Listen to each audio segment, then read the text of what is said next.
அதே ராம் ராம்.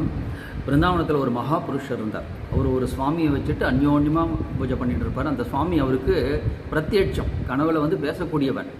ஒரு நாள் தவிர்க்க முடியாத ஒரு காரணத்தினால அவர் வெளியூர் போக வேண்டியிருந்தது. அதனால தன்னுடைய சிஷ்யன் ஒருத்தனை பார்த்துக்க சொல்கிறாரு. பத்திரமா பார்த்துக்கணும்னு 10 முறை சொல்கிறார். அவன் நல்லா பார்த்துக்கிறேன், உங்களை விட நான் நல்லா பார்த்துக்கிறேன் அப்படின்னு சொல்கிறான். அவர் வெளியூர் போயிடுறாரு. அந்த இரவு அவர் அங்கே ஊரில் தூங்கும் பொழுது கனவுல வரான் பகவான். பார்த்தா ஒரு குழந்தை சைக்கிள்லேருந்து போய் ஓட்டி கீழே விழுந்தால் எப்படி உடம்பெல்லாம் சிராய்ப்பு இருக்குமோ அது மாதிரி கை கால்களில் முகத்துலலாம் சிராய்ப்பு. அவனுக்கு ரொம்ப கஷ்டமாக போயிடுது. அவர் உடனே அடுத்த நாள் சீக்கிரமாக வேகமாக வராரு. திரும்ப பார்க்குறாரு, பகவான் பலன்னு இருக்கான். என்னடா பண்ண அப்படின்னு கேட்கும்போது, பாருங்கள் உங்களை விட நான் நல்லா வச்சுருக்கேன் பாருங்கள் எவ்வளோ பலன்னு இருக்குது அப்படின்னு சொல்லிட்டு, என்ன தான் பண்ண சொல்லு அப்படின்னு சொல்லும்போது, நல்லா ஒரு பக்கெட் பக்கெட் ஃபுல்லாக சர்ஃப் போட்டு அதில் நல்லா ஸ்க்ரப்பர் போட்டு நல்லா தேய்ச்சி பலன்னு ஆக்கிட்டேன் அப்படின்னு சொன்னாராம். நொந்து போயிட்டார், ரொம்ப வருத்தப்படுறார், கதறி அழறாரு.